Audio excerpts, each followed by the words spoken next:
பாதுகாப்பு தர வேண்டியது கவர்மெண்டுடைய கடமை. அந்த கடமையை நீங்க தவறிட்டீங்க. இன்னைக்கு அண்ணா திமுக விட விஜய் பார்ட்டிக்கு அதிகமா கூட்டம் வருதுன்னு தெரியல. அப்ப கவர்மெண்ட் இந்த ஸ்டண்ட் யார் உள்ள வந்தது?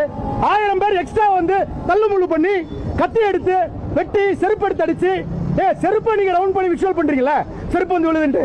அப்ப அவனை அடிச்சவன செருப்பு அடிச்சவன உங்களால ஏன் விஷுவல் பண்ண முடியல? ஏன் அவனை தூக்கல? இது வரைக்கும் இன்வெஸ்டிகேஷன் வளையத்துக்குள்ள வரலாம? சொல்லுங்க.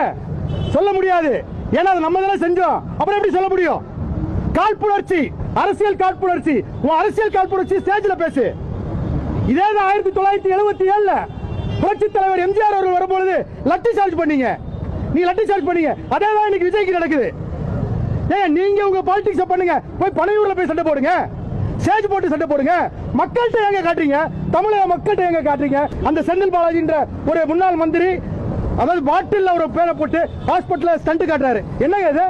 ஆம்புலன்ஸ் திமுக போட்டிருக்கீங்க. இதை விட கேவலமான விஷயம் என்னங்க இருக்கு? மக்கள் பைத்தியக்காரனாங்க.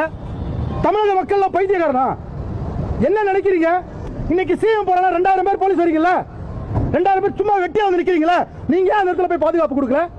உங்களால ஏன் பாதுகாப்பு கொடுக்க முடியல? சொல்லுங்க முதலமைச்சர் அவர்களே, சொல்லுங்க. கேவலமான ஸ்டண்ட் பாலிடிக்ஸ் இது. ஒருத்தன் வளர்றானா, மக்களுக்காக வளர்றானா, நீங்க என்ன பண்ணணும்?